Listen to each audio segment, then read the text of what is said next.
hay que tratar de conocer, de estudiar, de poder reinterpretar, de poder rescatar experiencias de organización, de poder conocer también los conflictos, las tensiones que han hecho a la historia de la clase trabajadora en el Uruguay.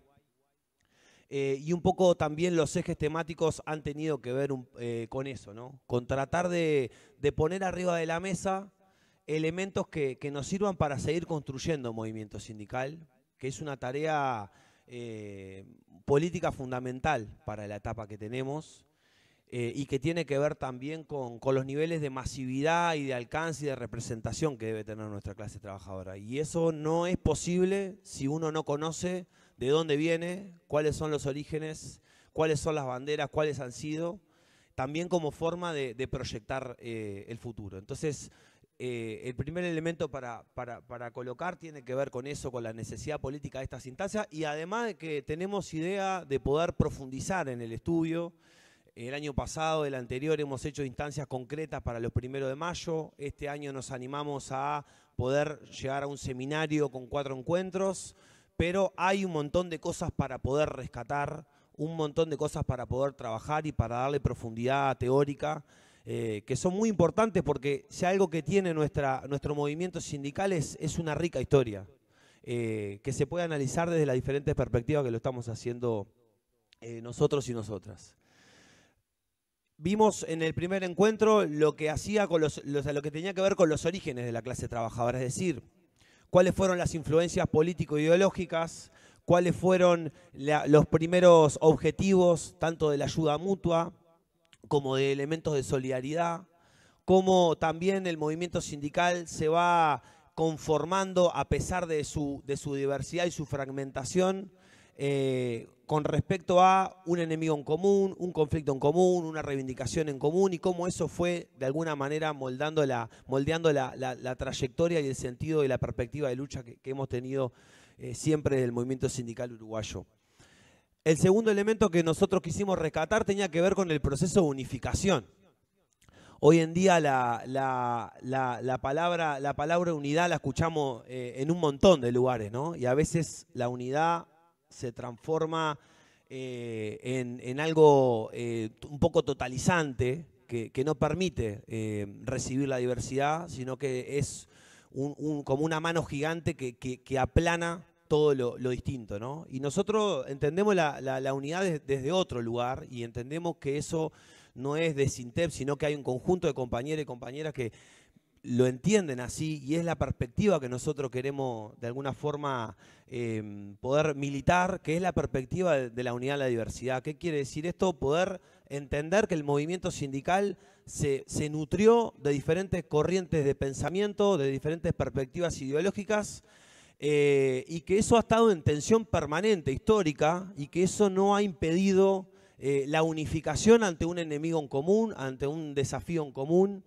y ha permitido también la fortaleza que ha tenido el movimiento sindical uruguayo en sus diversos intentos de unificación y en su último intento logrado en la década de los 60, cuando el Congreso del Pueblo logró esa querida y ansiada unificación, que se dio además a través de un documento que a veces poco se recuerda, que tiene que ver con el documento que salió del programa de solución a la crisis, es decir, el movimiento sindical unificado, pensando en la realidad nacional, tratando de darle perspectiva estratégica, construyendo programa para poder enfrentar a las fuerzas reaccionarias, a un país en crisis, poniendo en cuestión relaciones de poder que de alguna manera nos permitieron también tener un movimiento sindical a la altura, ¿no? Y hoy, después de un congreso que ha sido multitudinario y donde hemos logrado resolver un documento que aporta en ese sentido, también de alguna forma estamos levantando la bandera programática que tiene que ver con poder discutir los problemas centrales del Uruguay. Y por último, nos parecía también importante aportar en la construcción de nuestra historia. Es decir, la historia es una construcción cultural, la memoria es una construcción cultural. Es decir, hay disputa de sentidos. Hay quienes intentan prevalecer determinados hechos y a partir de ahí sacar determinadas conclusiones. Hay historia oficial y hay historia también de los subalternos, es decir, de los oprimidos, de los dominados, que de alguna forma necesitamos construir historia. Y en esa subalternidad también se encuentra, obviamente, el lugar de las mujeres, de las compañeras, como sujeto político de relevancia, como sujeto político que no comienza a militar ni el año pasado, ni el anterior, ni hace una década, sino que tiene siglos de acumulación, de aporte, y eso es lo que también nos importa rescatar, porque cuando hablamos del movimiento sindical y de la clase trabajadora uruguaya tenemos que hablar de todas las personas que lo componen, y en ese sentido también es una tarea política visibilizar el rol de las compañeras. Para eso, obviamente trajimos a Tania, que es ya una compañera militante de SINTEP, afiliada al sindicato, con la cuota al día, me imagino, eso sí. A ver, María, chequeame ahí. Y por lo tanto estamos entre casa y estamos contentos también, porque está bueno cuando los compañeros y compañeras que son afiliados al sindicato ponen su saber para el resto, ¿no? O sea, ponen su conocimiento al servicio de los compañeros sin tener problema ninguno, sin que sea por una cuestión económica, sino por una cuestión de compromiso militante. Y eso la verdad que nos pone muy contentos a todos y a todas. Antes de arrancar, pasar un aviso. Tenemos, voy a sacar acá, todos los documentos del Congreso ya están borrados, así que nadie va a ver nada. Acá les tenía para presentar el próximo curso que vamos a sacar con la Secretaría de Formación. Tiene que ver un poco con la idea de estudiar al enemigo, ¿no? O sea, a veces entramos en discusiones o en análisis o generamos instancias de reflexión, de coyuntura, pero hay elementos que, por lo que vemos, quedan afuera, ¿no? Y una cosa que nos parece importante para poder discutir y pensar son las nuevas formas de disputa política, ¿no? Y en ese sentido nuestro enemigo ha crecido y ha aprendido un montón, muchísimo más rápido y de forma más orgánica que nosotros. Y por eso nos parece interesante poder pensar a la derecha. No por una cuestión revisionista o de una cuestión más intelectual, sino por una cuestión política también, por una necesidad política concreta.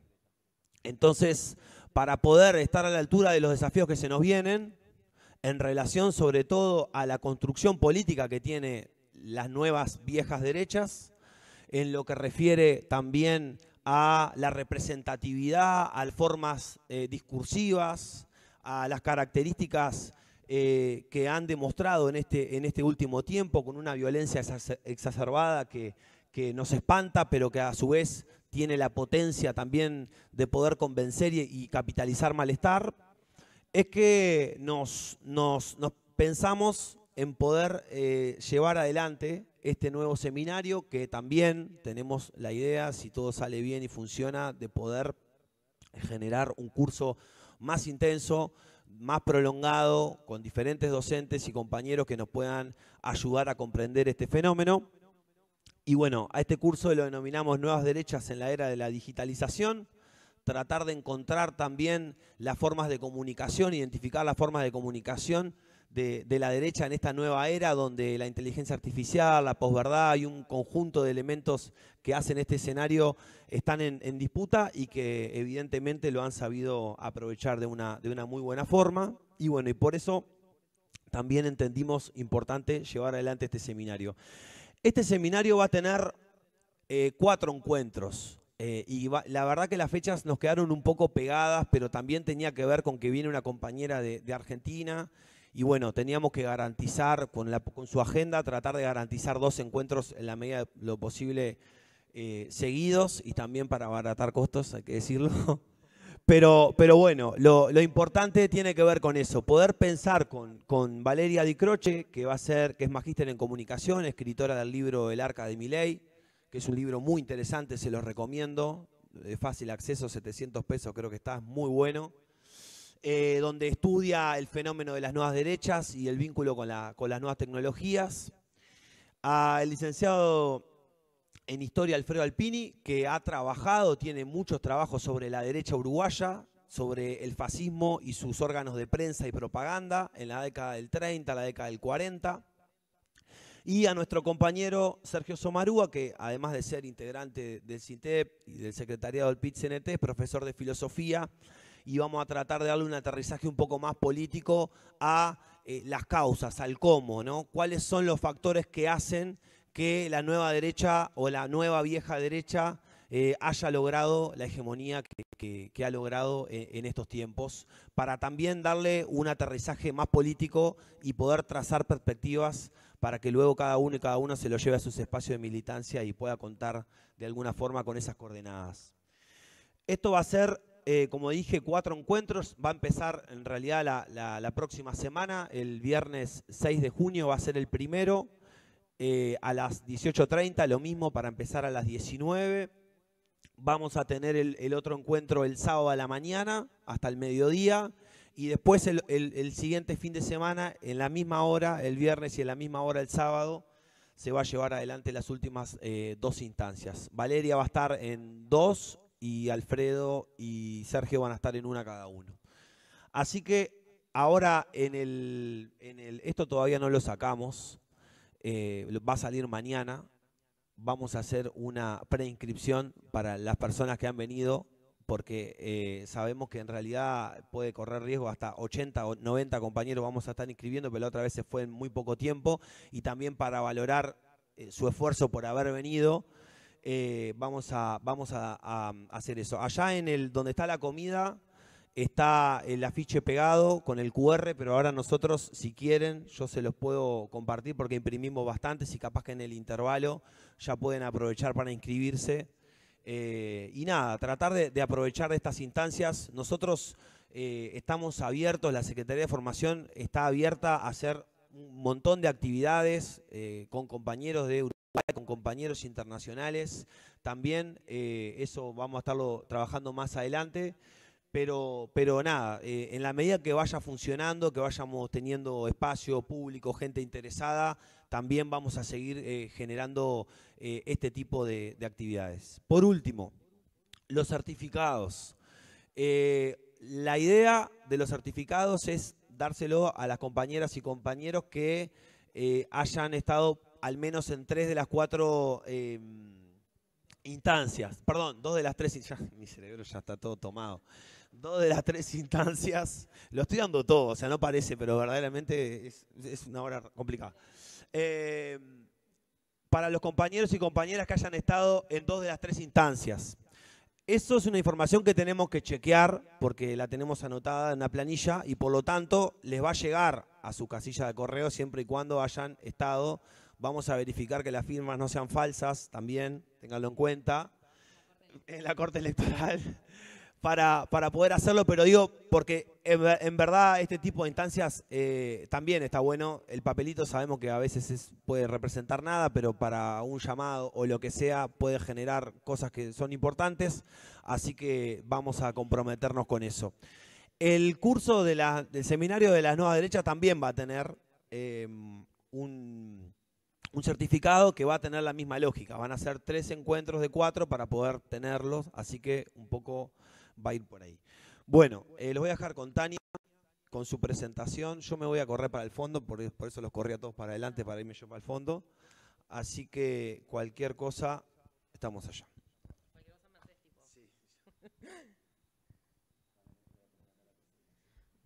Bueno, buenas tardes, buenas noches primero.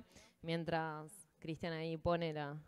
Ah, ya está, fue rápido la presentación. Bueno, como él dijo, yo soy profe, o bueno, en realidad soy licenciada en Historia, trabajo como docente de Historia, en la enseñanza pública, en la enseñanza privada, y también desde hace algunos años vengo trabajando en investigación del mundo sindical o del movimiento sindical. También integro el equipo de Historia del Instituto Cuesta Duarte, que es el Instituto de Formación del PIT-CNT, junto con otras 3 compañeras, Sabrina Álvarez, que es la presidenta de ADURE en este momento, Yasmina Suárez y Lucía Ciola y yo, las 4 conformamos el equipo que damos los cursos de historia sindical. Entonces está. En ese marco es que traigo esto también porque el conocimiento que yo voy a compartir hoy es un conocimiento acumulado también a partir de estas instancias y a partir del intercambio con un montón de compañeros y compañeras de diferentes gremios, que en las diferentes instancias hemos ido intercambiando y obviamente ellos también, ellas te van contando las experiencias de sus sindicatos y lo que saben. Entonces, bueno, para empezar, la propuesta que traje hoy, ¿podés ahí?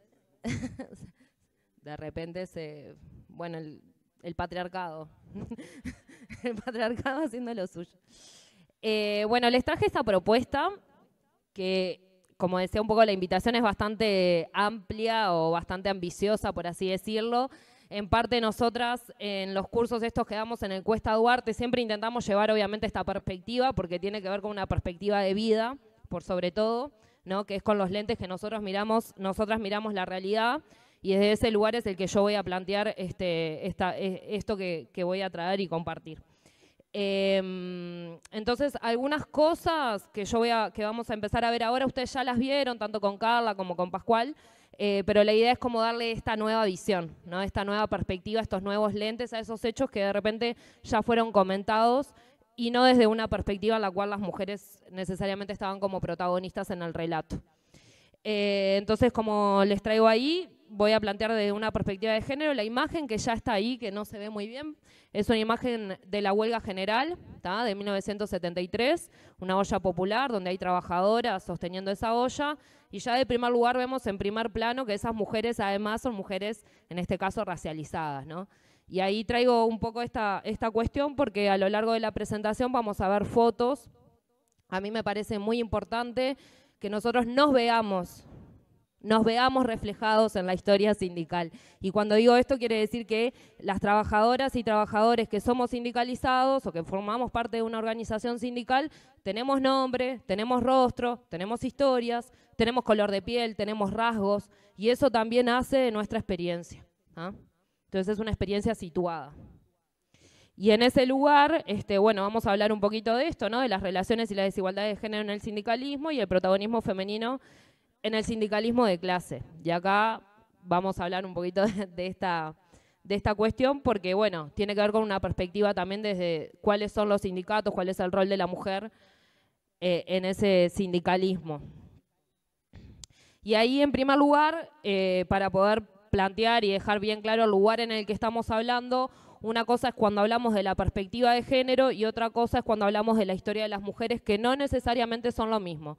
Yo puedo hablar de la historia de las mujeres, visibilizar la participación de las mujeres en los sindicatos o en la historia en general, sin atenderme a las desigualdades de género, ¿tá? Y ahí es que entra la diferencia, ¿tá? O la complementariedad. En la presentación que yo voy a brindar, lo que les estoy intentando ofrecer es una presentación que vamos a hablar desde una perspectiva de género, que quiere decir que vamos a observar las desigualdades de poder y las desigualdades que atraviesan a las mujeres a la hora de estar en lugares como los sindicatos y a su vez visibilizar el protagonismo, o sea, qué hicieron las mujeres, qué participación tuvieron en esos espacios. Entonces es una presentación que habla de una perspectiva de género, porque mira las desigualdades de poder, y desde la historia de las mujeres. Y ahí cuando yo planteo la cuestión de la interseccionalidad, que tiene que ver un poco con el comentario que hice antes, es que estas mujeres también tienen un origen racial, un origen de clase, y bueno, también vamos a intentar como conversar o apuntar algunas cuestiones vinculadas a eso. Y ahí, bueno, les puse ahí romper las cadenas en la historia del movimiento obrero, en este sentido de romper un poco los marcos tradicionales en los cuales leemos el movimiento, de la historia de nuestro movimiento obrero, ¿no?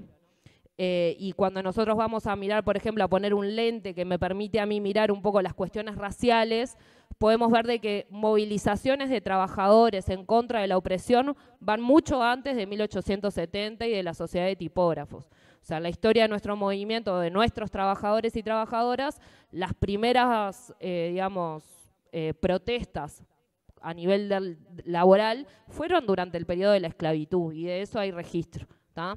Entonces podemos mirar un poquito más hacia atrás, y de eso tiene que ver esto de mirar diferente la historia.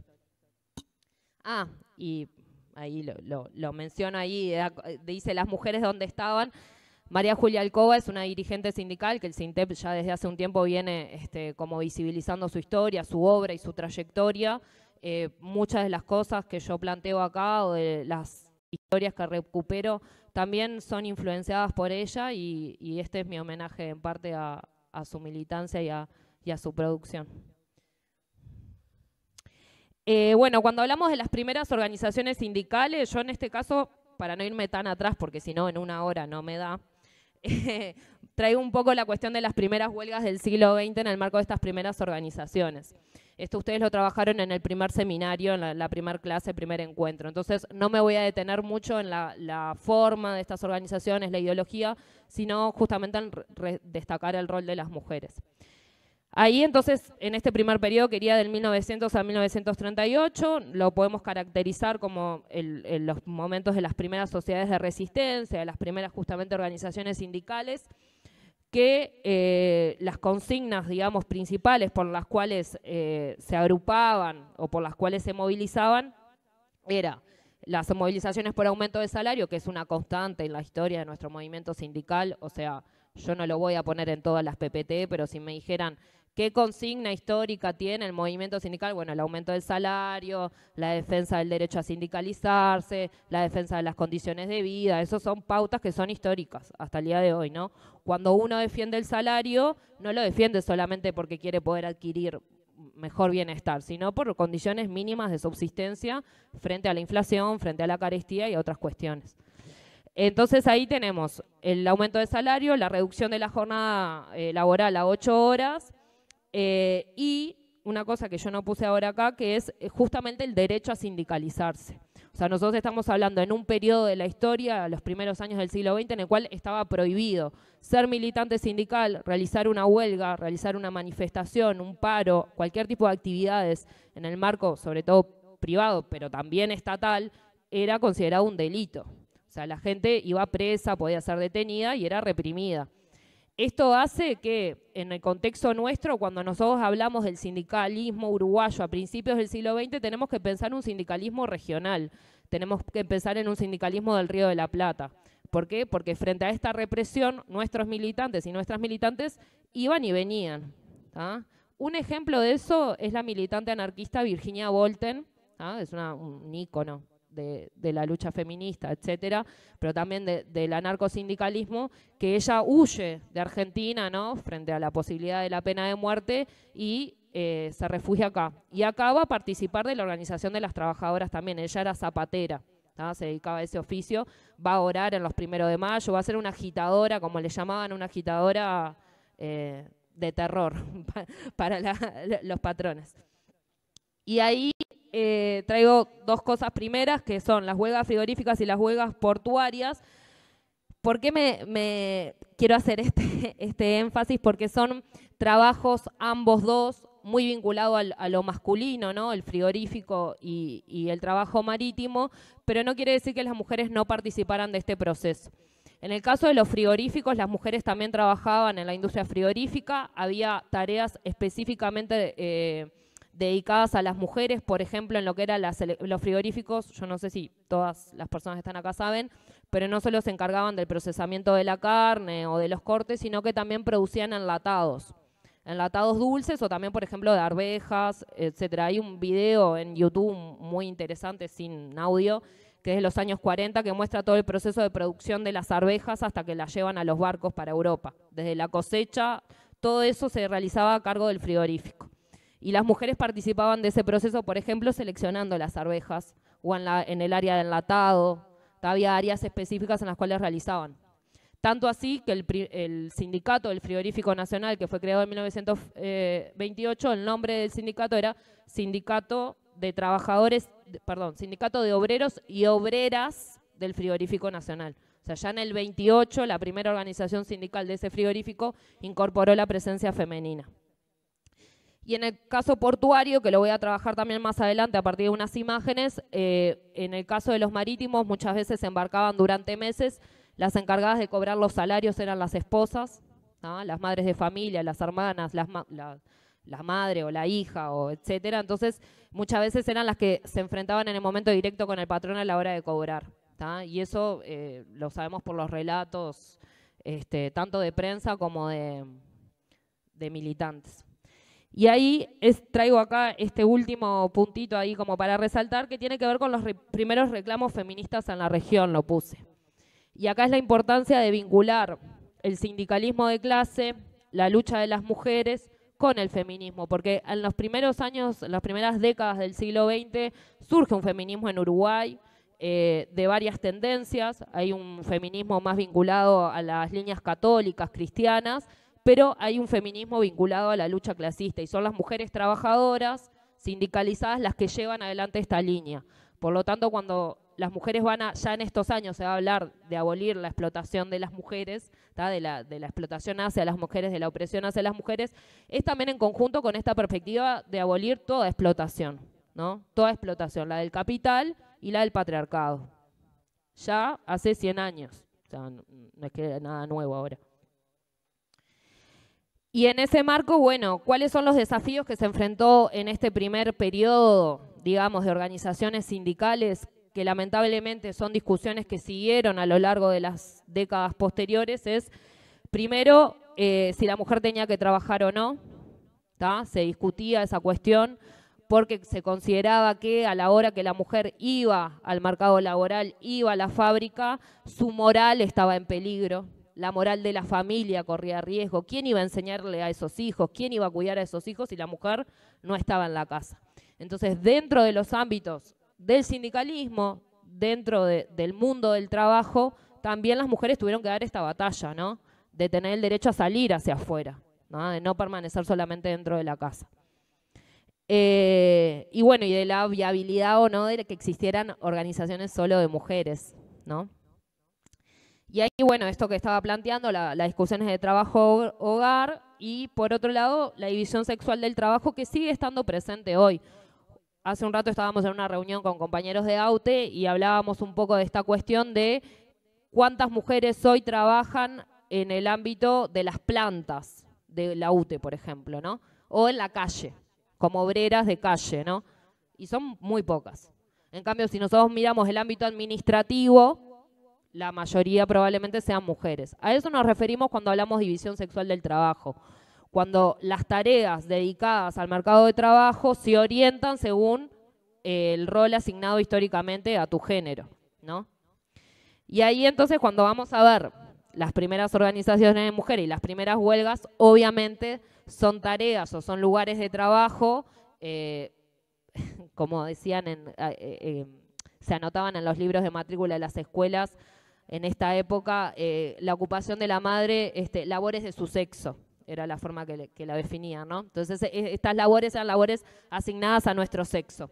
Y ahí tenemos la Sociedad de Resistencias de Lavanderas y de Planchadoras en 1901. En 1901 ya tenemos una organización sindical de mujeres.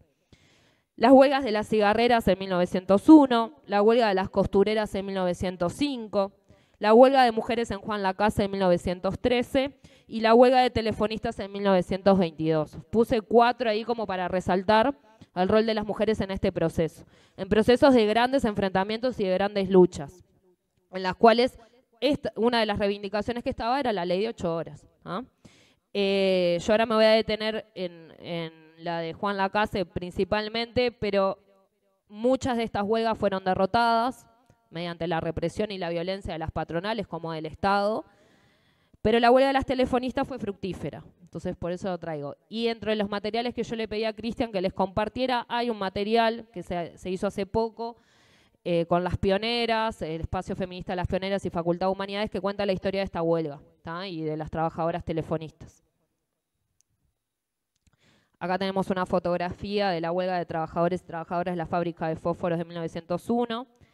La importancia de la fotografía es porque la fotografía habla, no solamente ilustra, ¿no? Hoy estamos en desafíos con la inteligencia artificial, pero si nosotros vemos en la foto, vemos infancias, ¿tá? Que probablemente también trabajaran, o sea, que estuvieran ahí como trabajadores, no como hijos o hijas de militantes, ¿tá?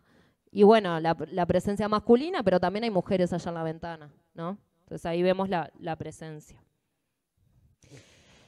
Yo puse ahí como algunas cosas que no me va a dar el tiempo de destacar, pero esta huelga de mujeres de Juan Lacase fue principalmente estudiada por Graciela Saprissa, que es una historiadora muy importante y militante feminista de años de Uruguay, profesora de historia también. Y ella tiene este libro que es del 91, que se llama Los caminos de una ilusión. Y bueno, habla un poco, en realidad Juan Lacase se llamaba Puerto Sauce en ese momento, es una huelga que se inicia y dura 2 meses. El punto de inicio de la huelga es el derecho a sindicalizarse.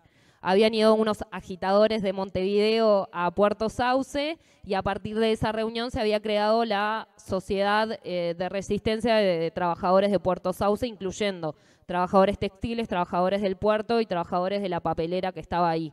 La respuesta de la patronal es despedir a los 15 obreros que aparecían en la lista de afiliados. En respuesta a eso se lleva adelante la huelga, se inicia la huelga que dura 2 meses y es ferozmente reprimida, pero reprimida con palos, etcétera. Llegan a mandar fuerzas del ejército casi a reprimir para contener la situación.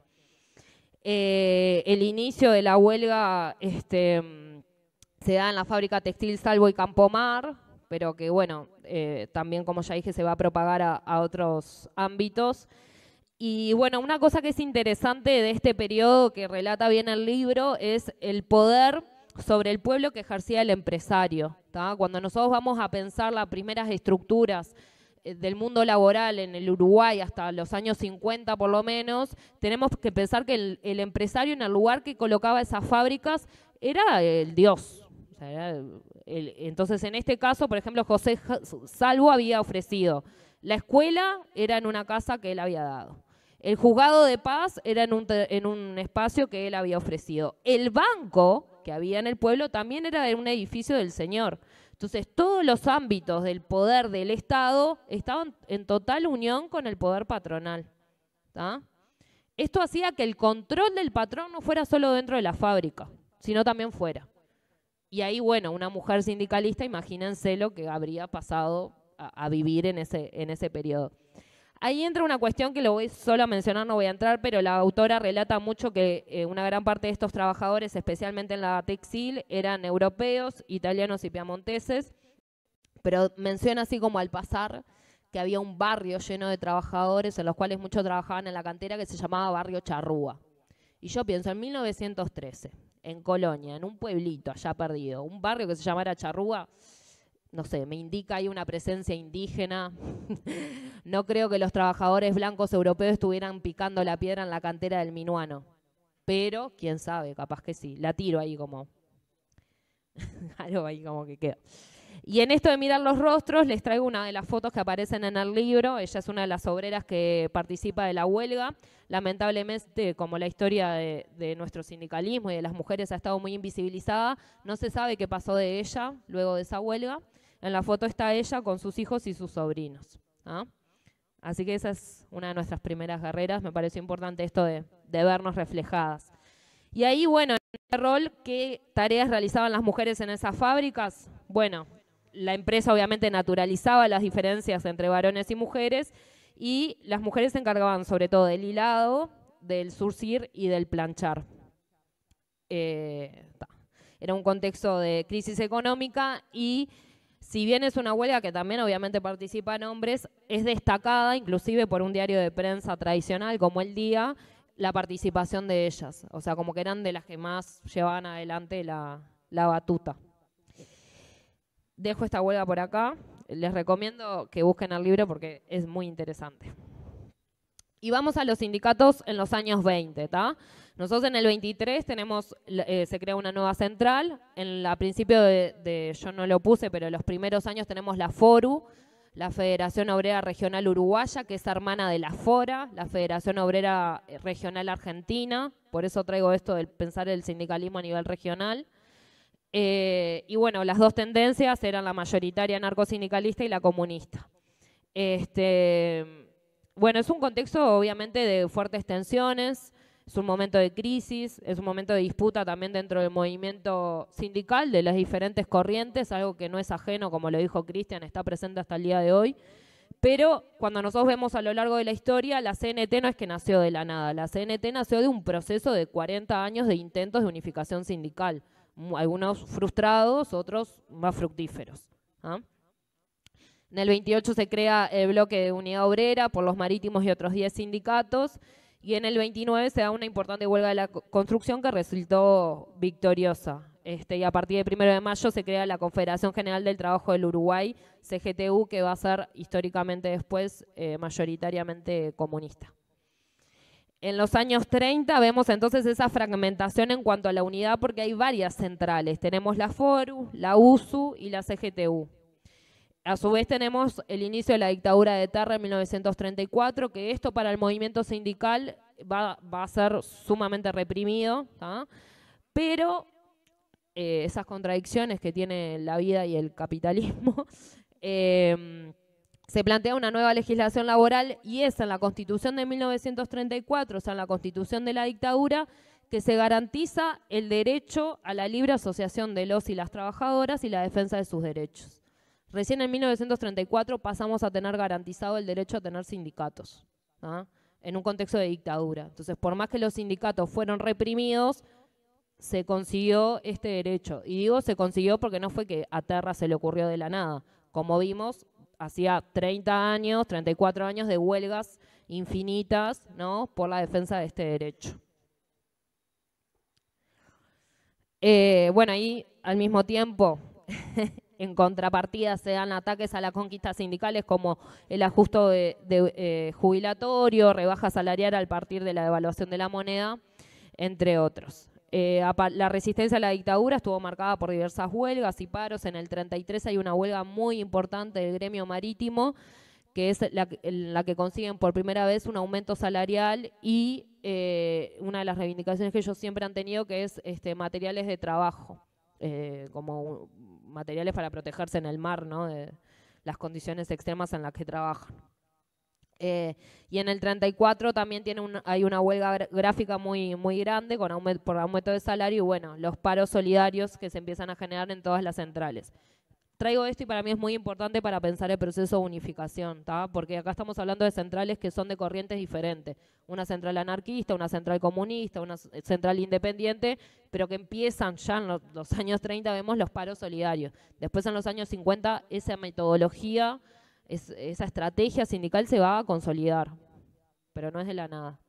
En los años 40, el investigador Rodolfo Porrini plantea en un libro que se llama La nueva clase trabajadora, que está en internet, lo pueden buscar, que la configuración del modelo de industrialización en Uruguay genera una nueva clase trabajadora, marcada justamente por ese proceso de industrialización, ¿no?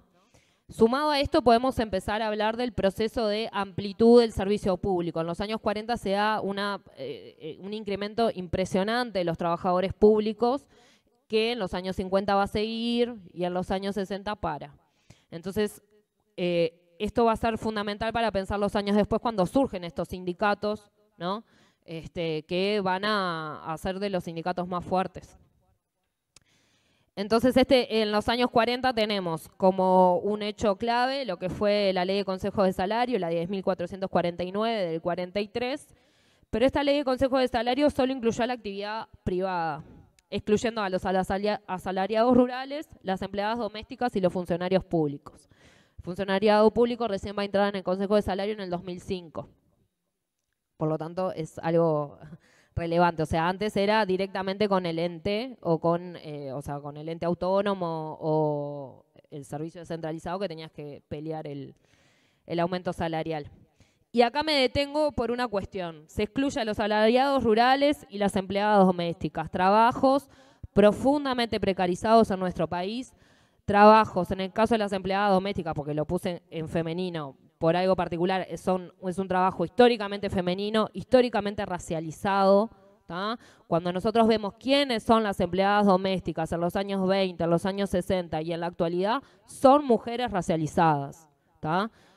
La historia de mujeres que vienen, porque lamentablemente en algunos lugares sigue pasando, que mandan gurisas de 12, 13 años a trabajar a casas de familia, ¿tá?, en Positos, Carrasco, Malvin, etcétera, fue una práctica cotidiana, ¿tá? Familias muy numerosas, muy pobres de Rivera, 33, Cerro Largo, Tacuarembó, que enviaban a esas niñas a trabajar acá en situaciones servidumbre. Entonces esa es una realidad que hasta ahora, si bien es menor, no ha dejado de estar presente. Y ahí no es menor que se excluya del Consejo de Salarios a estos actores, en un país que vive del trabajo de la tierra, ¿no? Y que las tareas de cuidado, las tareas de reproducción social de la vida la van a realizar mujeres pobres racializadas del interior para sustentar a las familias ricas de Montevideo, ¿no? Me parece importante mencionarlo. Y entonces, en este periodo, a su vez, se da el ingreso masivo de las mujeres al mercado de trabajo, de mujeres más de clase media. Es importante traer esto, porque las mujeres pobres trabajaron siempre. Entonces, cuando nos referimos al ingreso masivo, nos referimos a mujeres más de clase media, con bajos salarios y diferenciado de los varones. Entonces, desde los años 40, o sea, desde antes, pero en este momento toma mayor fuerza, hasta inclusive inicios de los 90, una de las reivindicaciones que vamos a ver en diferentes áreas del mundo del trabajo va a ser a igual tarea, igual remuneración. ¿Tá? Hay una huelga que se realiza en una fábrica pesquera de acá de Montevideo a finales de los 80, que era esa la reivindicación. En la planta de alcoholes de ANCAP, a finales de los 80, una de las reivindicaciones era que las mujeres cobraban lo mismo que los varones. O sea, hace 30 años atrás. Digo porque no es muy lejano en el tiempo. En este marco de proceso de desarrollo, ¿cuál es la experiencia diferenciada de las mujeres en el marco de ingreso al mundo de trabajo? Porque no es lo mismo ser una mujer que ser un varón en un ámbito fabril. Y ahí tenemos lo que va a caracterizar estas experiencias a partir de los relatos, que son experiencias de violencia patronal, de maltrato, del acoso de jefes y superiores, violaciones. Vulneración de derechos básicos, por ejemplo, afectando el derecho a amamantar, ¿tá? Las mujeres que tenían que amamantar o precisaban llevar al bebé, etcétera, muchas veces perdían el trabajo, ¿tá? por no poder estar ahí. Y bueno, y las condiciones de embarazo, ¿no? Pero al mismo tiempo se da una ampliación de derechos hacia las mujeres durante el neovallismo, que tiene que ver con el sufragio femenino, u otras leyes laborales, que ahora voy a mencionar brevemente algunas. Pero acá voy a destacar que es el tema de la participación de las mujeres en los sindicatos, que se empieza como a foguear más la discusión, y hay autoras desde el feminismo que traen este concepto de la triple carga, ¿no? ¿Qué es la triple carga? Bueno, el varón milita y trabaja. La mujer tiene la triple carga de, además de militar, además de trabajar, cuidar a los hijos, cuidar a las madres enfermas, cuidar a las personas discapacitadas o que estén en diferentes situaciones. Entonces, hace que la experiencia de la mujer sea diferente a la hora de militar. Y cuando se le exigía a la mujer en estos años de fervor sindical, mujer, súmate a la lucha, mujer, participa de tu sindicato, ven a sumarte con nosotros, no se tenía en cuenta esta triple carga. Que las mujeres muchas veces no participan o no participaban, no porque no quisieran, sino porque tenían 6 pibes en casa para volver y tener que alimentar, cuidar, lavar la ropa del esposo, preparar el almuerzo, el mate, etcétera, porque si no, encima capaz que el señor se enojaba. Entonces, esto es un contexto que es real y no solamente lo vemos solamente por la teoría feminista. Cuando una investiga el movimiento obrero y realizase entrevistas a mujeres que militaron en los años 60, 70, 80, 90, esa cuestión sigue estando presente. ¿Ah? En el 44 se aprueba la ley de asignaciones familiares, que va a ser importante para las mujeres. ¿Por qué? Porque va a ayudar en el sostén de las familias. En Uruguay, hasta el día de hoy, los hogares más pobres son monoparentales y son comandados por mujeres. ¿tá? Y esa es una realidad histórica de nuestro país. Entonces las asignaciones familiares fue, de cierta forma, un derecho o una facilidad para hacer las mujeres. En el 47 tenemos un intento de reglamentación sindical del gobierno Tomás Berreta, que declaraba la ilicitud de las huelgas en los servicios públicos, la reglamentación de los sindicatos y los tribunales de conciliación y arbitrajes obligatorios. ¿Cuál fue la respuesta del movimiento sindical a este 13º intento de reglamentación sindical? Un paro total de 24 horas el 30 de junio, que se paralizaron todos los servicios públicos. ¿tá? Esto es importante porque la defensa del derecho a sindicalizarse y a hacer huelga en los servicios públicos va a ser clave en los años 60, va a ser clave en los años 50, y en el 86, recién salidita la dictadura, tuvimos un gran conflicto que fue de AFE y de la salud, que Sanguinetti se jacta de no haber perdido ninguna huelga en ese periodo, y que el argumento de presidencia para combatir esta huelga fue la esencialidad de los servicios públicos, ¿no? Porque además van a correr riesgo de ir presos, ¿no? Por un artículo del Código Penal que era el artículo 165. A un trabajador que interrumpiera el servicio, no se hiciera presente, se lo podía despedir y a su vez podía responder penalmente. Y ahí traigo acá una foto del 46 de una asamblea de obreros y obreras del Frigorífico Nacional, que los saqué de un trabajo de una compañera, Alessandra Martínez, que vemos a las mujeres en la primera fila, ¿no? Entonces, si bien desde su periódico Lucha, los trabajadores, el sindicato, igual reforzaba ciertos roles asignados a las mujeres en esto del rol de madre, el rol de cuidadora, de la moral, ¿tá? La cuestión de la moral era como algo que solo las mujeres parecía que teníamos que hacer. Igual estaba esta cuestión de visibilizar el rol, ¿no? ¿Por qué visibilizar el rol? Por esto que yo estaba hablando del intento de atraer a más mujeres a participar del movimiento sindical, ¿tá? Entonces las vemos ahí en primera fila y vuelvo a traer esto, ¿no? La presencia de la diversidad de nuestro movimiento obrero. No somos simplemente mujeres, ¿no? Tenemos diferentes orígenes. Acá traigo ahí un homenaje a Judith, que esto es parte de un trabajo que hicimos con otra compañera sobre la historia de las mujeres de AUTE, que está ahí en vías en algún momento, si el universo nos permite, saldrá y se publicará. Que bueno, que las mujeres de AUTE también, por ejemplo, traigo este caso específico de este sindicato, pero hubo otros, ¿tá? O sea, no. La asociación de la UTE llevaron adelante las mujeres diferentes festejos. Entonces, la organización de las mujeres en este periodo no es solamente por cuestiones salariales, sino también por cuestiones de recreatividad, o sea, de recreación, y por ejemplo acá, de promoción y de jubilación de distintas mujeres, ¿tá? Entonces las mujeres también se organizaban para conmemorar que otras mujeres conseguían la jubilación, que alguien se iba a casar. El espacio del sindicato era un espacio que se realizaban diferentes tareas, se festejaban las despedidas de soltero, se organizaban partidos de fútbol, campeonato de diferentes cuestiones, ¿tá? Entonces el espacio sindical en general, ¿tá? Sobre todo en este periodo, fue un espacio de encuentro también para la clase trabajadora, ¿tá? Porque el derecho a tener cultura, el derecho a tener tiempo libre, también era una reivindicación, por eso la exigencia de las 8 horas. Y entonces el espacio sindical era un espacio de encuentro. No solamente se encontraban para discutir las consignas de la plataforma reivindicativa, sino hacer comunidad. Y para hacer comunidad hay que encontrarse también en otros ámbitos, ¿tá? Y las mujeres llevaron adelante este tipo de actividades. Ahí vemos, por ejemplo, la Comisión de Mujeres de AUTE, del 44 creo que es. Y en este marco, estamos hablando a mediados de los 40, estamos en el contexto de la Segunda Guerra Mundial. Y voy a destacar acá que una de las actividades fundamentales que realizaron las mujeres en el ámbito sindical fue la organización de comités femeninos de ayuda a los aliados, que así como existió en AUTE, existió en otros sindicatos, ¿tá?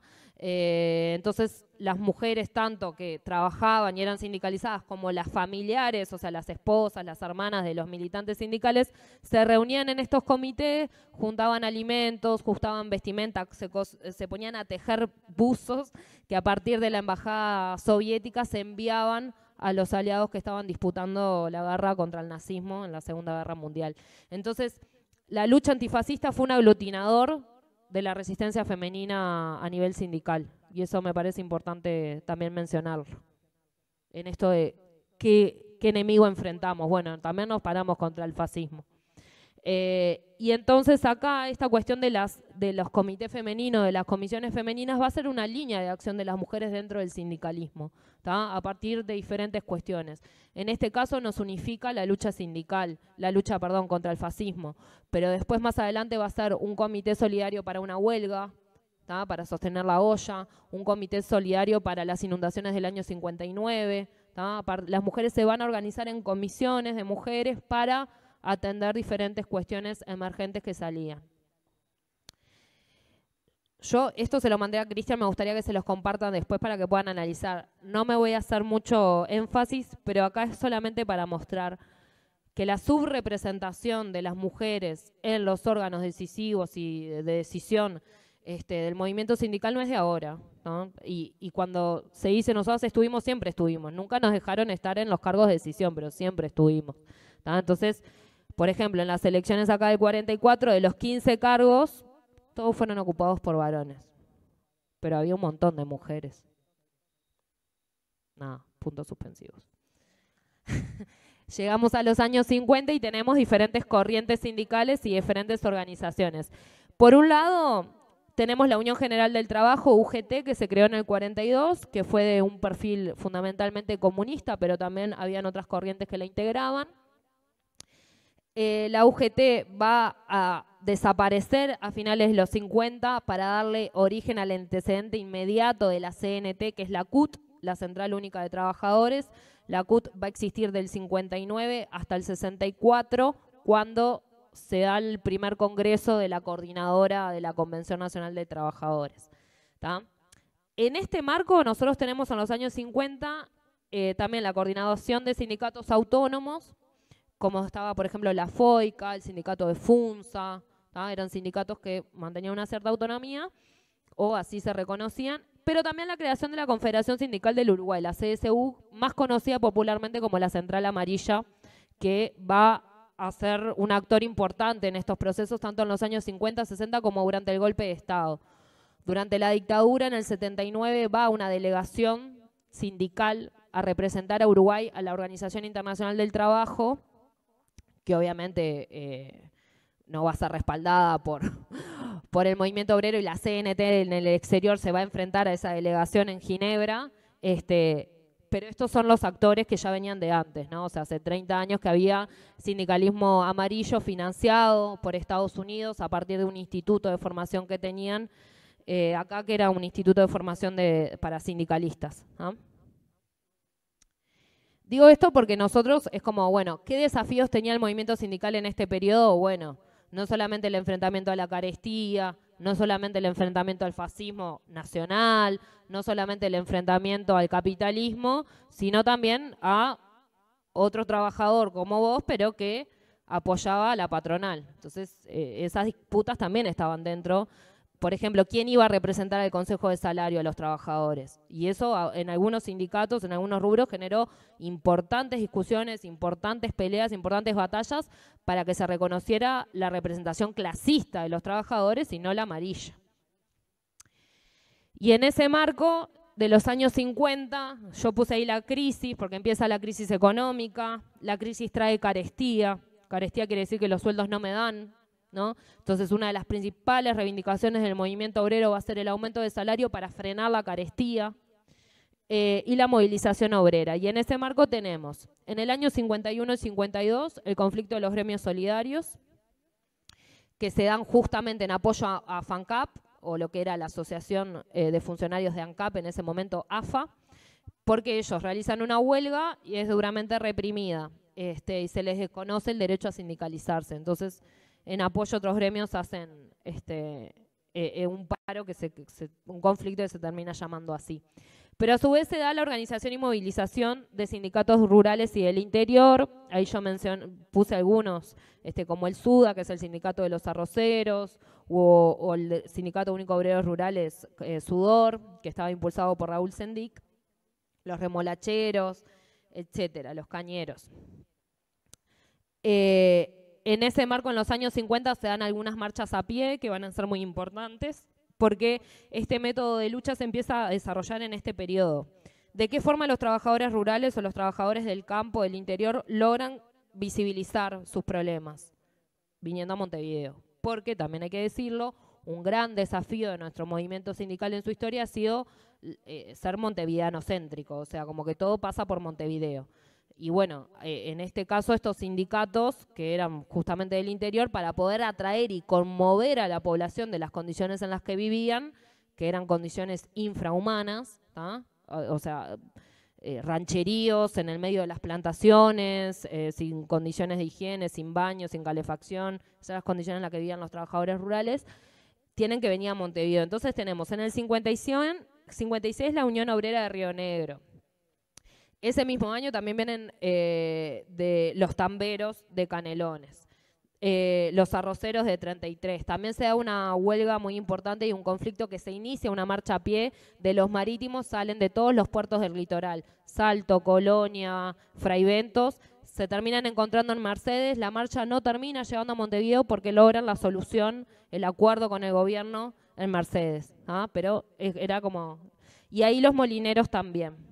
En ese marco, por ejemplo, en el 54, Alessandra Martínez, una compañera, hizo un descubrimiento que fue en una de las marchas que vienen de Río Negro, las mujeres querían participar de la huelga de hambre que se lleva adelante y son prohibidas, ¿no?, por la dirigencia de la organización, de cierta forma por considerarlas capaz que débiles para enfrentar esa lucha, ¿no? Pero acá me parece que lo interesante también es traer es cómo las mujeres siempre estuvimos a la par de los desafíos que se nos presentaron y que muchas veces, bueno, esas desigualdades de género nos impidieron de llevar adelante esas luchas.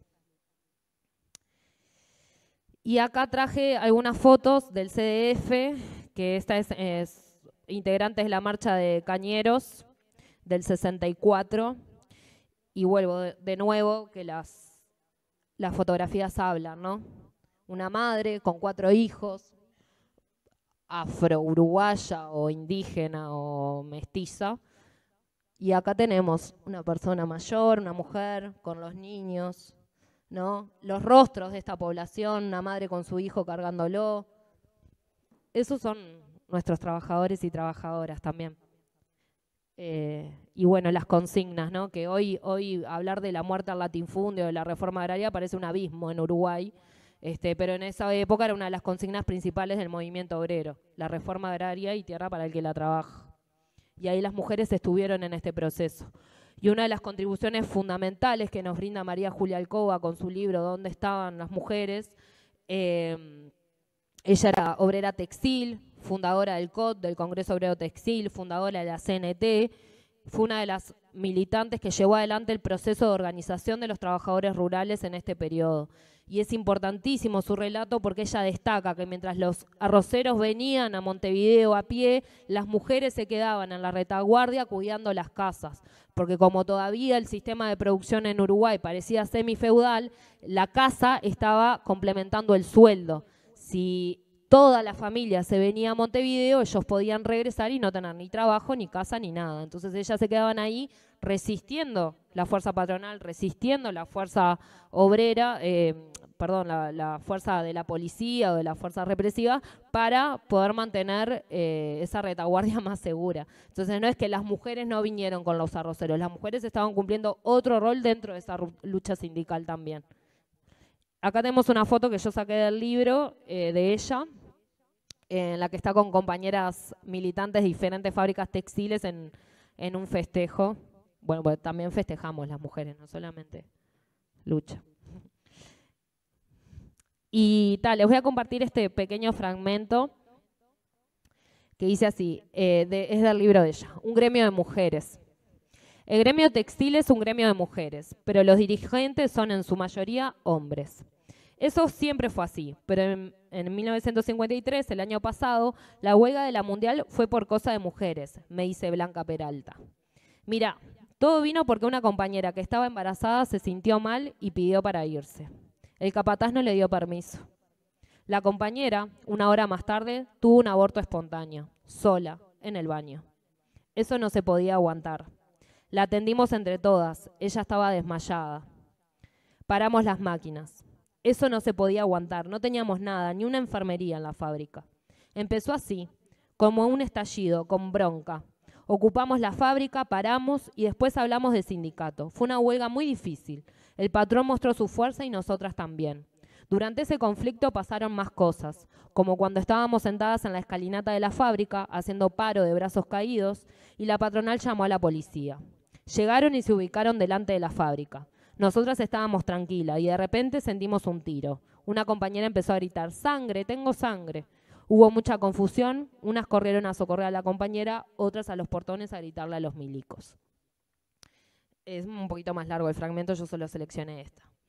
Cuando hablamos de la experiencia diferenciada entre hombres y mujeres, tiene que ver con esto también, ¿no? Y veíamos que una de las cuestiones principales de lucha de las mujeres también en este periodo era el reconocimiento a su condición de mujer embarazada, de mujer en condición de maternidad, o sea, maternando, ¿no? Y las características que tenía esas cuestiones. Y acá un poco del relato de que, bueno, muchas veces esas huelgas o esos conflictos llegaban cuando la situación realmente era saturada, ¿no? O sea, el movimiento obrero muchas veces se ve en los conflictos a través de la prensa de que, bueno, se realiza una reunión con el patrón, se firma un acuerdo, pero ese acuerdo no es acatado, ¿no? O sea, se consigue en el Consejo de Salario el aumento salarial.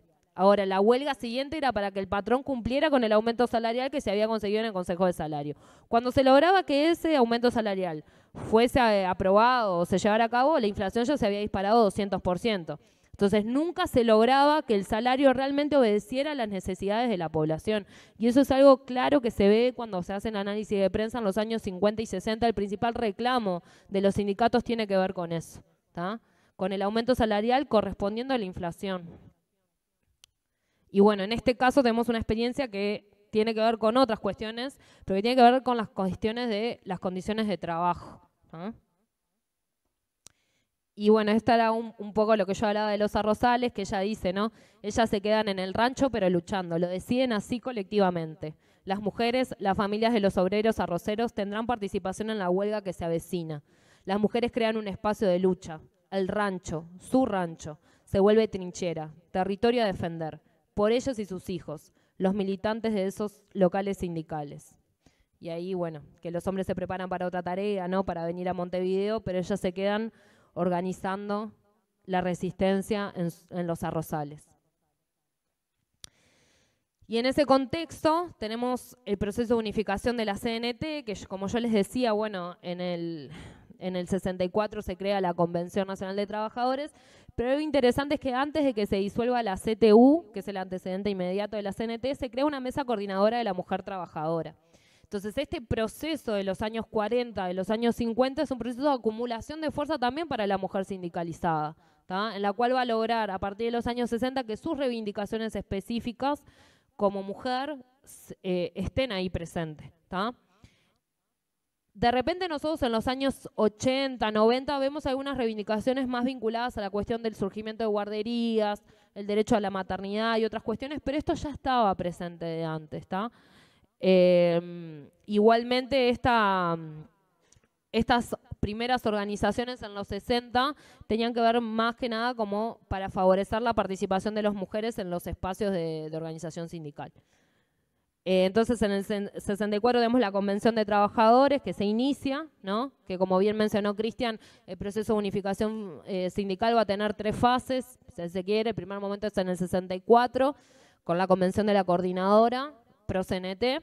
En el 65 el Congreso del Pueblo, que la CNT ahí que estaba surgiendo es una de las promotoras de este Congreso del Pueblo, del cual va a salir este plan, este programa de soluciones a la crisis, que en el 66, cuando se da la fundación de la CNT como tal, la aprobación de los estatutos, este programa va a ser adoptado como programa de lucha de la CNT. ¿tá? Y ahí, ¿qué temas estaban? Bueno, la nacionalización de la banca, la reforma agraria, la nacionalización del comercio exterior, la nacionalización del sistema financiero, reforma tributaria, y un montón de otras cosas más. En ese marco, en el 68-69, se va a crear el Comité Femenino de la CNT, que podríamos decir que es un antecedente inmediato de la Comisión de Mujeres, o como se le quiera llamar, posteriores. Pero este Comité Femenino de la CNT va a estar de la mano del Movimiento de Mujeres por la Paz y la Justicia Social que existió en esos años, que aglutinó a mujeres de diferentes corrientes de pensamiento, diferentes corrientes de organización sociales. ¿tá? Y bueno, y el objetivo central tenía justamente esto, llamar a las mujeres a la participación en los sindicatos. En el segundo Congreso Ordinario de la CNT, en el 71, se hace un informe de actividades y se propone, por ejemplo, y acá me parece interesante traerlo, la campaña por la liberación de Angela Davis, una referente feminista y del movimiento negro estadounidense que estaba presa en ese momento, ella tiene un libro que se llama Mujeres, Raza y Clase, que analiza justamente la historia afroestadounidense a partir de una perspectiva de género. Y también la defensa de la ley madre, que era una ley que existía ya desde hace años, que establecía la jubilación anticipada a las mujeres que tenían hijos para, digamos, como un beneficio. Como ya les dije, la consigna principal en este periodo va a ser igual trabajo, igual salario, y ahí les puse unos datos al final del aumento de la población activa femenina, económicamente activa. Vemos en el 57, en Montevideo era el 20%, en el Censo Nacional del 63 era el 23% y en el 75 un 28%. ¿Esto quiere decir que solo esas mujeres trabajaban? No. Eso quiere decir que las mujeres que estaban en registro laboral, de seguridad, algún tipo de seguridad social, de cajas, etcétera, era ese el número, pero las mujeres que trabajaban eran muchas más, ¿no? Empleadas domésticas, por ejemplo, hasta ahora se lucha para que las patronas las pongan en BPS. Un homenaje a AUTE de nuevo. Comisión Femenina de AUTE del año 67 en la sede del sindicato. Esta foto es extraída de un medio de prensa de AUTE mismo, que era Voz, ¿no? Que por suerte tienen todos los números de la prensa sindical de ellos, es un baluarte para las historiadoras. Y ahí las compañeras, bueno, discutiendo asuntos en la comisión. Y acá yo traigo esto de los marítimos porque estoy trabajando con el Summa, la reconstrucción de su historia, y es un desafío, ¿no? Porque una tiene la perspectiva de género, pero cuando ves eran todos varones, porque, o sea, los marítimos eran todos varones de verdad, no es que no. Pero ahí vemos las mujeres, ¿no? Dice, la lucha nos une, esto es en un contexto de una huelga de los marítimos en el año 64, ¿no? La lucha nos une, la mujer dice presente. Por esto que decía, eran las esposas, las compañeras de militancia también. En ese momento el transporte marítimo tenía una fuerte presencia de militantes integrantes también del Partido Comunista, entonces también esas luchas se compartían. Y ahí están las señoras en primera fila frente al Palacio Legislativo. Y acá traigo esta joyita para mí, que es una foto de Guisnarda Flores y Oscar Tassino. Oscar Tassino es un dirigente histórico del movimiento sindical, detenido, desaparecido en la época de la dictadura. Hasta el día de hoy sabemos sin saber dónde está. Y la persona que está al lado es Guisnarda Flores, que fue su compañera de vida. Pero además de ser su compañera de vida, también fue militante de AUTE desde el principio. Se conocieron trabajando en la UTE, se conocieron en el ámbito también sindical. O sea, fueron compañeros de vida y compañeros de militancia y de trabajo, y ella fue una de las que organizó en un primer momento, en los finales de los 70 y 80, a los familiares de detenidos desaparecidos, ¿no? Entonces, traer esta historia me pareció importante y también como este homenaje a ellos en este mes, porque bueno, la lucha también tenía que ver con eso, ¿no? Antes de ella tener que lamentablemente buscar a su marido y ser una de las organizadoras de madres y familiares, ella también ocupó un rol muy importante en la organización de las mujeres en el sindicato, y AUTE tuvo dos grandes conflictos en los años 60, uno es en el año 63, en lo que se considera la huelga larga, porque duró 17 días, y en el 68 en el marco de las militarizaciones que se dan de los servicios públicos, ¿no? En ese contexto de las militarizaciones del 68, Oscar es destituido junto a otros trabajadores como Vladimir Turiansky, que va a ser después representante en el Parlamento, antes de la dictadura. Y ella, junto con otras mujeres, van a crear una comisión de familiares y de mujeres para darle apoyo a estos trabajadores que habían o que estaban presos o que se habían quedado sin trabajo. Entonces organizaron grupos de solidaridad para llevar alimentos a las cárceles. Por ejemplo, había gente que estaba presa en Laguna de Sauce, en Maldonado. Entonces las familias estaban sin trabajo, ¿no? Sin sueldo, y además tenían que costear para llegar hasta allá para llevar los víveres. Bueno, ella fue una de las personas que llevó adelante este proceso, estas formas de organización. Por eso también la quería traer.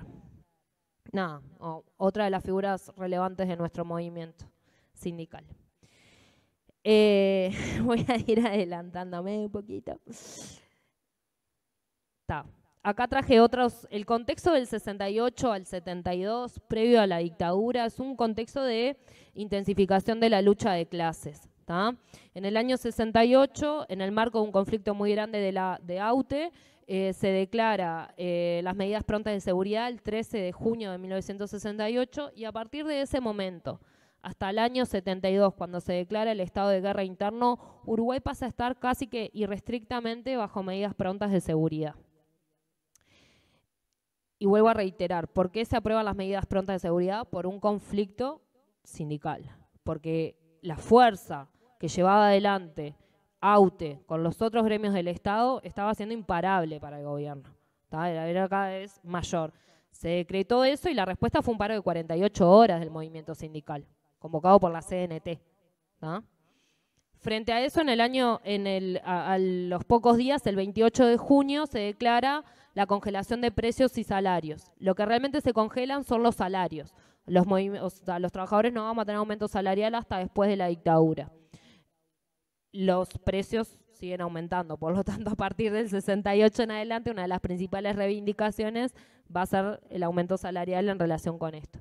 Y ahí traje algunas otras fotos de este periodo de gran movilización. En este caso es de las trabajadoras del dulce, que obviamente mayoría mujeres, ¿no? Los rostros, la vestimenta, no sé, a mí me gusta observar esas cuestiones que me parece que nos hablan. Nosotros llegamos al momento de la huelga general. La huelga general que se inicia a partir del 27 de junio del 73, cuando se disuelven las cámaras. La fortaleza del movimiento sindical frente a los intentos del gobierno dictatorial de que la CNT, digamos, se rompiera y levantara la huelga, llevó a la intransigencia y a la decisión de disolución de la CNT por parte del gobierno, la declaración de ilegalidad el 30 de junio.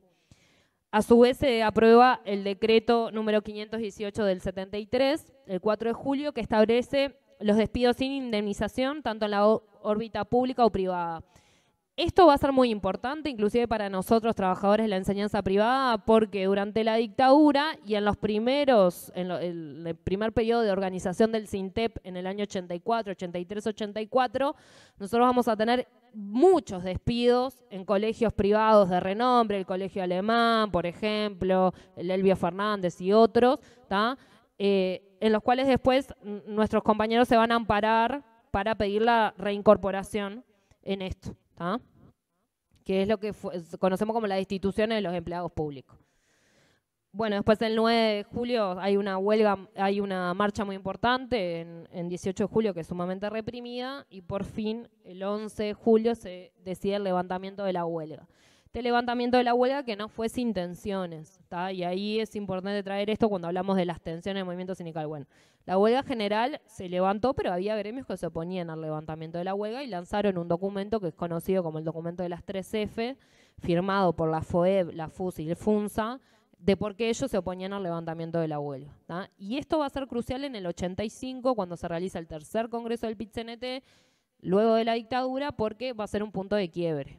Va a ser uno de los puntos de quiebre de ese congreso, que por suerte logramos mantener la unidad en el congreso extraordinario que se realiza en el 87, pero este pasado volvió, o sea, lo del 73 volvió en el 85.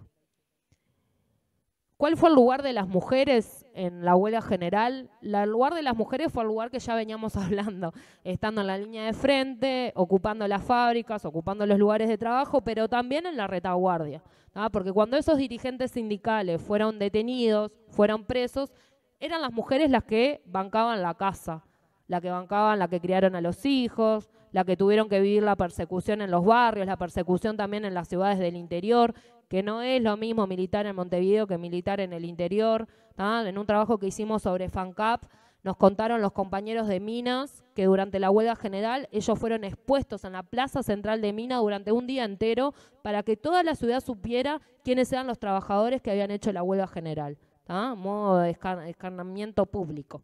Entonces, esas familias fueron totalmente perseguidas y hostigadas después.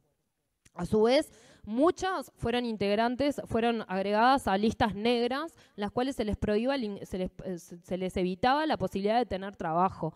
Entonces, la dictadura también generó una precarización de la vida de las familias trabajadoras. Familias sustentadas muchas veces en este periodo por las mujeres porque los hombres estaban presos, exiliados o en la clandestinidad.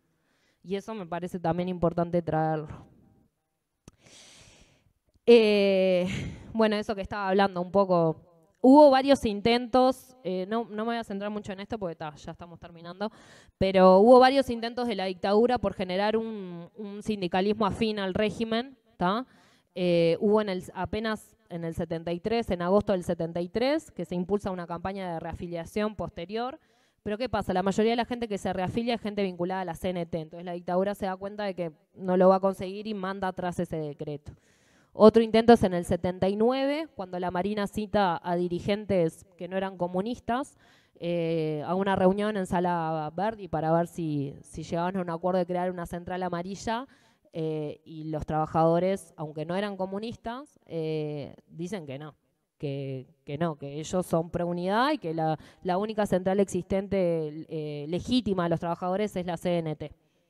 Y el último intento, que va a ser muy importante, va a ser en el 81, cuando se crea la ley de asociaciones profesionales, porque si bien la dictadura intentó de cierta forma que esta ley creara sindicatos amarillos, en realidad lo que va a generar es que va a habilitar la reorganización sindical de nuestro movimiento.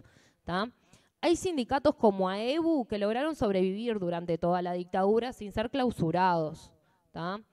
Esto me parece importante también traerlo porque muchas veces se tiene la idea de que durante la dictadura el movimiento sindical no pasó nada. No, hubo un montón de gente que siguió haciendo cosas desde la clandestinidad, desde la CNT en el exterior. Y, por ejemplo, los 1 de mayo del 74 y del 75 fueron muy importantes porque se realizaron actividades de relámpago, se llaman manifestaciones relámpago en 5 barrios, por ejemplo, barrios obreros, El Cerro, La Teja, Flor de Maroñas, Unión, coordinadas por la CNT en la clandestinidad. Y fue uno de los baluartes de la CNT en la clandestinidad, más allá de otras cuestiones, era la defensa y la conmemoración del 1 de mayo. A su vez, en el marco de la dictadura también se da el ingreso de más jóvenes y más mujeres al mercado laboral, que hace una renovación de esta clase trabajadora en el marco de la dictadura y que va a ser crucial porque estando esos grandes dirigentes presos o esos militantes presos, van a ser estas mujeres las que muchas veces van a llevar ese proceso de reorganización sindical en el 81, 82, 83. Por ejemplo, la Federación Nacional de Telecomunicaciones, que es prima hermana de la UTE, por decir algo para que se hagan una idea, en este periodo entraron un montón de mujeres telegrafistas que entraban como pasantes de la UTU. Eso pasó en diferentes órganos del Estado, en la ANCAP, en UTE, bueno, la Federación de Telecomunicaciones, pero otras más. Y entonces estas mujeres son las que llevan adelante ese primer proceso de reorganización sindical porque los grandes dirigentes o los militantes estaban en otros, o sea, no estaban visibles o no podían estar ahí participando. Y ahí traigo de nuevo otras fotos, en este caso es del Sindicato Único de Trabajadores del Mar, del 7 de julio del 84, organizando un comedor infantil en la sede del sindicato. Y esto también me parece importante traer porque tiene que ver con eso de cuáles son las luchas que las mujeres a nivel sindical llevamos adelante. Y no es solamente la lucha por mejores salarios o por estar en órganos de decisión, sino la lucha por el sostenimiento de la vida, porque obviamente, como venimos hablando, eso sobrecarga y cae sobre las mujeres históricamente. Entonces, cuando vemos también la situación de pobreza, una situación de crisis, también somos nosotras las que estamos muchas veces, junto con compañeros, obviamente, no quiere decir que solo seamos nosotras, pero en esas luchas por el sostenimiento de la vida, ¿no? Y no es de ahora, es de siempre. Ahí esto. Y bueno, hechos históricos ahí importantes, tenemos el 1 de mayo del 83, en el que surge el PIT como acto masivo, con 150.000 personas, es donde se crea el plenario intersindical de trabajadores. Después, en el 1 de mayo del 84, se conforma el PIT-CNT como tal, que es el reconocimiento de este legado previo de la CNT. Pero ahí me parece importante traer que en el 84 tenemos una huelga de la pesca y un paro general del 18 de enero, que es el primer paro general de la época de la dictadura. Ahí traigo otras fotitos para ir finalizando. Martina se fue, pero acá yo puse una foto de una compañera de AUTE que era militante de propaganda en los años 80 y este era mi homenaje a Martina, que es una compañera de propaganda que siempre anda por ahí filmando videitos, pidiéndote cosas para propaganda, y quería mostrar también los diferentes espacios que hemos ocupado a nivel sindical nosotras en la militancia. Y esta otra foto, que también es de AUTE, traje fotos de los gremios que yo estoy trabajando ahora, pero hay muchas más en el CDF, pueden buscar, que es de la recuperación del local. Porque la dictadura atacó no solo los derechos sindicales, sino también toda la organización sindical, apropiándose de nuestros locales, destruyendo. Entonces, uno de los desafíos que tenemos los historiadores y las historiadoras que estudiamos el movimiento sindical es que no tenemos archivos previos a la dictadura, porque la dictadura buscó destruir la memoria del movimiento obrero, ¿no? Y este es el momento en el que recuperan el local en el 84, que como vemos también están ahí compañeras en esa línea de frente. Y tal, lo voy a dejar por acá, pero para finalizar quiero decir que en los años 90, frente a la precarización y frente a lo que se considera como un momento de declive de cierta forma de la organización sindical, por otro lado, las mujeres y la juventud dentro del PIT-CNT logró consolidar espacios de representación y espacios de organización dentro de la central sindical. La primera organización de mujeres del PIT-CNT, la primera comisión se da en el 85, ¿tá? Que los relatos nos cuentan que les habían dado un altillo ahí, todo medio moribundo, en la sede de la central, pero ellas resistieron a eso y lograron con el tiempo bueno, seguir ocupando los espacios que hoy permiten, aprobado recién en el Congreso del PIT-CNT, el paro internacional de mujeres del 8 de marzo y el reconocimiento y la obtención de un protocolo frente al acoso sexual en el ámbito sindical también. Entonces, nada, es como que eso no se consiguió de la nada, se consiguió por más de 100 años de lucha de las mujeres en los diferentes espacios, dentro de su sindicato, fuera de su sindicato, a partir de todas las organizaciones que hemos construido y que seguiremos construyendo. Así que eso, gracias.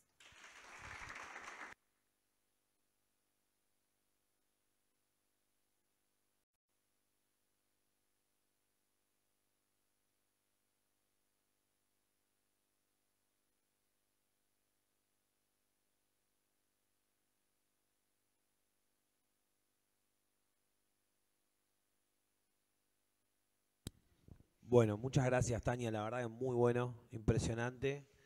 Pensaba en todas las cosas que podemos trabajar de la formación y la comunicación con toda esta información que nos diste. Tratar de darle también, aportar nosotros en la visibilización de estas cosas que son fundamentales y que además son en muchos casos desconocidas, ¿no? O sea, mismo dentro del ámbito sindical y la gente más politizada, que conoce más de la historia del movimiento sindical o que ha estudiado, qué poco se sabe de todas estas participaciones a lo largo de toda la historia, ¿no? Y eso me parece que es clave poderlo rescatar y bueno, ya seguramente trabajaremos en eso. Bueno, la idea ahora es poder hacer un intercambio, me parece que hay cosas interesantes para poder plantear, así que nada, tanto sean preguntas como reflexiones, lo que les interese poder aportar, están bienvenidas y bienvenidos al debate. Sin vergüenza. No tienen necesariamente que usar el micrófono, digo por las dudas. Levantando la mano ya lo pueden hacer.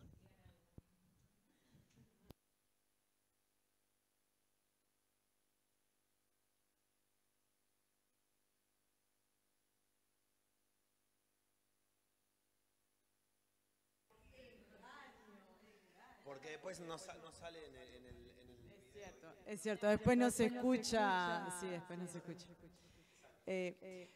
Nada, me gustaría comentar que el hecho de poder vernos y no sentirnos las primeras que estamos haciendo todo está re bueno. Parece una tontería, pero creo que es súper importante, porque si no es como un peso extra, eso de soy la primera. No, hay un montón de compañeras que no le conocemos los nombres, pero bueno, está re bueno esto de empezar a ver caras, empezar a tener datos para, bueno, sacar un peso y también tener inspiración. No somos ni mucho menos las primeras, hay un montón que hicieron un montón más y está genial esto de poder rescatarlas, así que bueno, gracias.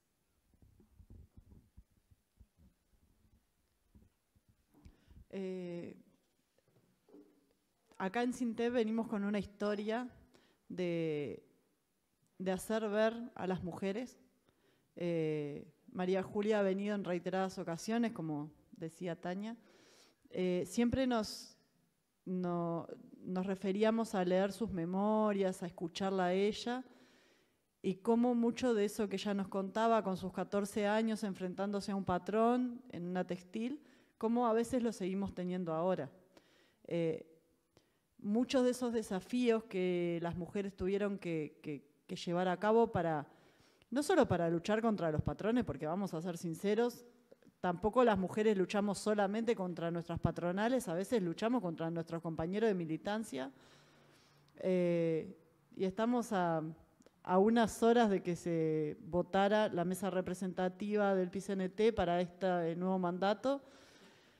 Dolorosamente, 41 filiales representadas en la mesa representativa, de los cuales solo 15 son mujeres. Seguimos perpetuando esta diferencia. Vayamos a ver ahora, cuando se termine de conformar el secretariado, cuántas de las mujeres van a poder ahí tener un pienso, una opinión.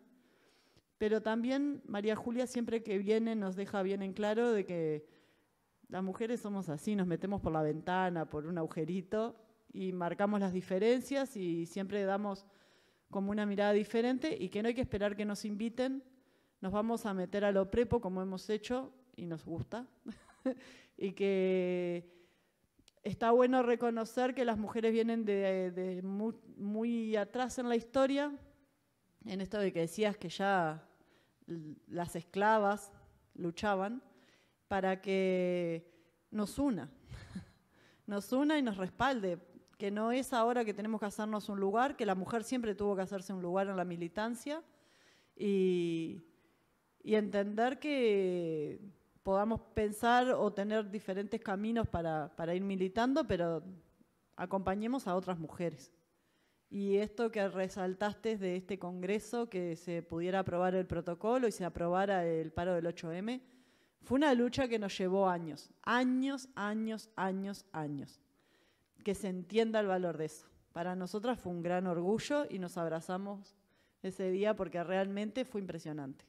Pero bueno, dejar en claro esto de que siempre vamos a estar en primera, segunda, tercera, cuarta, quinta fila, donde quieran, pero vamos a estar.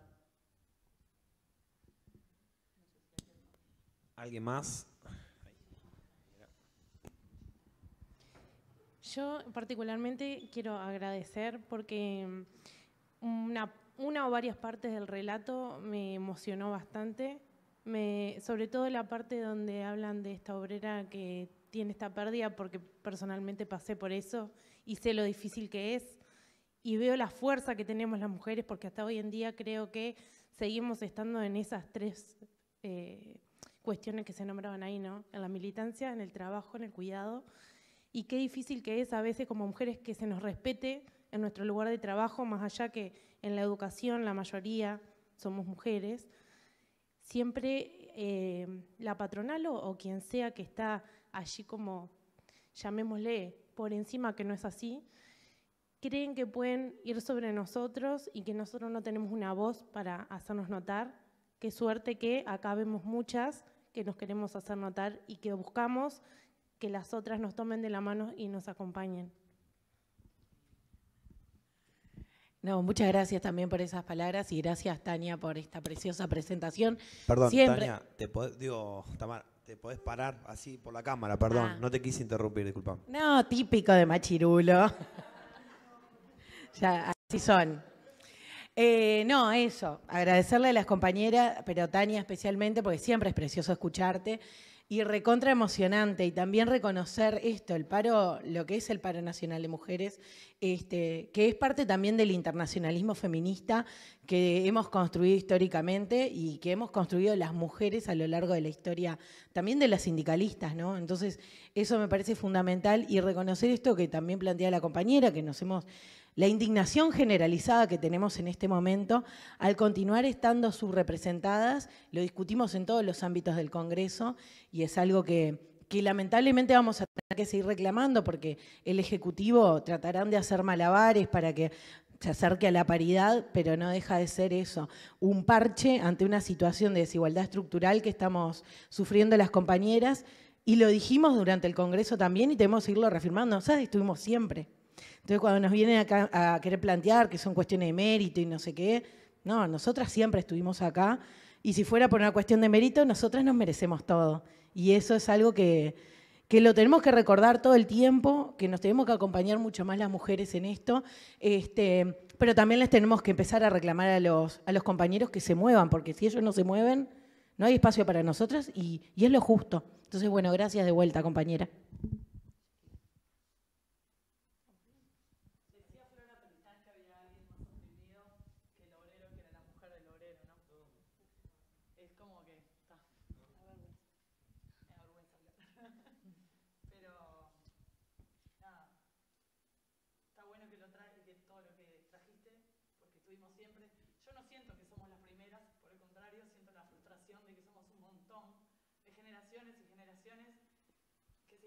No voy a hablar del Congreso porque voy a llorar, pero nada, me parece que somos un montón, estuvimos siempre atrás, adelante, tenemos la triple opresión de la militancia, el trabajo, la casa, los cuidados, y queda un montón por hacer. No siento que, a veces, no es que no avanzamos nada, pero estamos todavía muy lejos. Y nada, y es como decías vos, no hay que pedir permiso. Ya está, basta de pedir permiso. Nos metemos por la ventana, por donde sea. Gracias, Tania. ¿Alguien más que se anime, que quiera aportar alguna reflexión, alguna pregunta? Allá, compañero. Solo para sumar a lo que decía, porque están repitiendo muchas veces esto de nos metemos por la ventana, y no es tanto como que se meten por la ventana o como, sino que se las necesita. En realidad, viste, como que el discurso de queremos estar y queremos aportar a la causa, y en realidad se las necesitan la causa y son la causa. Entonces eso como que también, como que el discurso está muy, muy metido, no sé, como que tienen que hacerse el lugar cuando en realidad son el lugar, porque es, como acabamos de ver en todo el seminario que acaba de ofrecer Tania, están desde siempre, no es que son ni las primeras, ni van a ser las últimas, lamentablemente. Entonces eso, como que no es como que el lugar que se tienen que meter por la ventana, sino que el lugar es propio y tal, y después el resto de como también en las áreas que tienen, como siempre se ven también boicoteadas. Acá en las dos clases anteriores estas sillas no estaban tan vacías y la concurrencia de hombres cambió. Entonces eso, que también a veces cuando encuentran un lugar de lucha tienen que terminar enfrentándose también a sus compañeros, como dijo allí la compañera adelante, y nada de eso, como que ese sentimiento que tienen en realidad de meterse por la ventana, en realidad deberían de sacárselo porque es como que son las principales en realidad en la lucha, por eso que decían de la triple opresión, que bueno, que está. Ahí también se tiene que hacer un poco de cargo de toda la parte del patriarcado y demás, que ya vemos que es difícil porque en estos mismos lugares donde se vienen a discutir estas cosas, los hombres se ausentan y se lavan las manos en la situación. Tomé el micrófono un poco para no ser parte de eso, sino como para también visualizarlo desde la perspectiva del hombre también, ¿no? No, para mí también como... Parate así todos te ven. Vergüenza. Son dos varones, por favor, parece.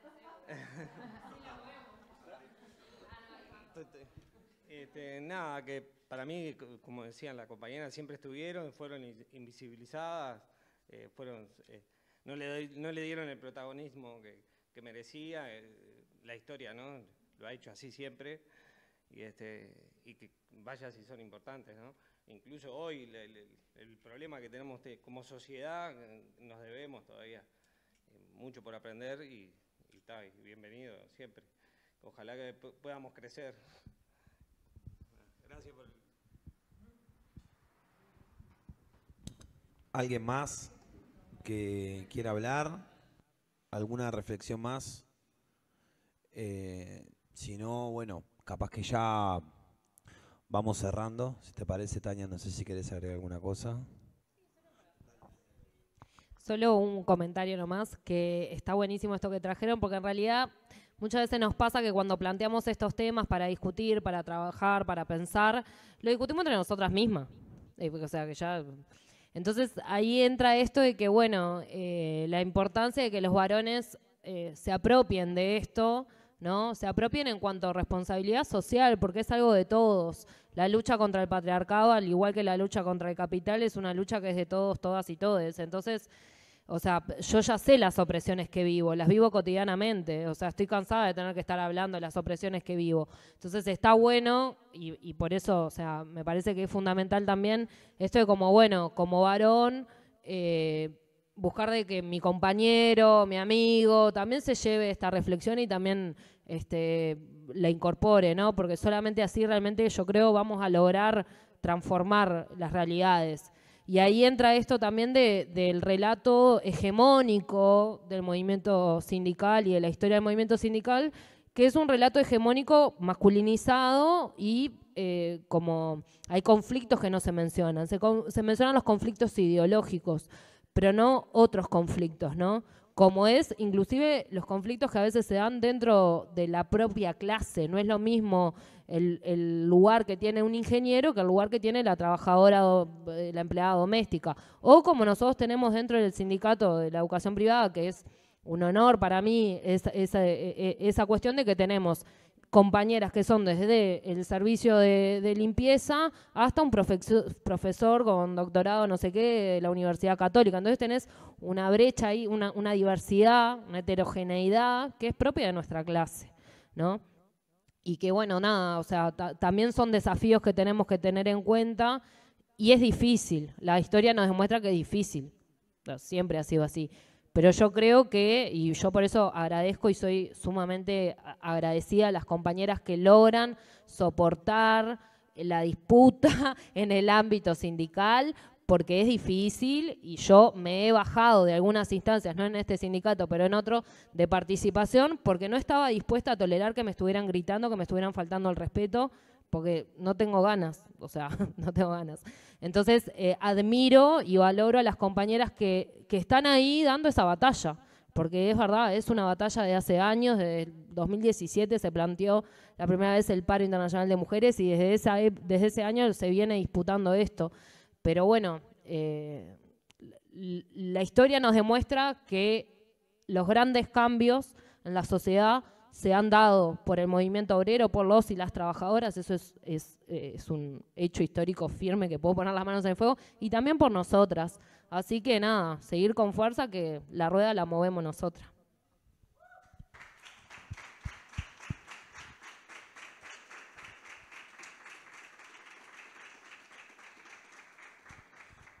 Bueno, vamos cerrando entonces. Agradecerte, Tania. Mucha cosa que deja esta instancia, también hacer recibo de los cuestionamientos y de las dificultades, porque nadie está a salvo de eso, ¿no? No es que por hacer una tarea o tratar de dar un espacio para habilitar determinadas luchas, ni el sindicato ni las personas que lo componen están exentos de reproducir otras lógicas también en diferentes instancias. Lo bueno es poder conversarlo, lo bueno es poder ponerlo en tensión, ponerlo en debate, intercambiar, también reconocer, ceder, dar espacio, y bueno, también aprender, porque también creo que hay algunas cuestiones, sobre todo lo que tiene que ver con la visibilidad, que es algo que también uno lo va incorporando, ¿no? A medida que se generan este tipo de instancias, a medida que se generan conversaciones, debates, Inclusive, o sea, a mí me pasa con compañeras que capaz que no tenemos la misma orientación política o generamos determinadas instancias en las cuales uno expone su lugar o su pensamiento y también recibe un montón de cosas que ayudan a ver y a hacer una composición más general de la cosa, ¿no? Que me parece que es lo importante. Coincido plenamente que dentro de la clase hay un montón de tensiones y también de situaciones de opresión que no solo la componen las compañeras, sino también compañeros, también que tienen que ver con cuestiones o del lugar en el sector productivo en el que trabajan, o el color de la piel, o la capacidad política que tengan, o el capital cultural, en fin, muchas cuestiones que también se ponen arriba de la mesa a la hora de constituir lo que es la clase trabajadora, pero que bueno, también entiendo que hay avances y para mí son muy importantes, esto que mencionaban las compañeras, tanto sobre el protocolo como sobre el 8 de marzo, no hubiese sido posible si no hubiese habido conflictos anteriores, no hubiese sido posible si no hubiese habido un movimiento feminista que haya estado en la calle, que haya colocado también e impugnado, o sea que también de eso y de esas resistencias también se van dando avances y creo que eso es un poco la tarea que nos tenemos que llevar, ¿no? Cómo en nuestros espacios de militancia vamos también dando lugar a otras cosas y vamos rompiendo con determinados esquemas. Así que agradecerte, tenemos un regalo para hacerte, seguro que no tenés ninguna camiseta de Sintep en tu casa. Pero bueno, agradecerte también por el compromiso y la disposición. Vamos a dar un aplauso a... Y bueno, como no hubo corte, ya está habilitada la lista para inscribirse en el curso, así que vamos a repartirles acá. Tenemos, para que se lleven, tienen el QR, imprimí un poquito, pero bueno. Muchas gracias por venir a todos.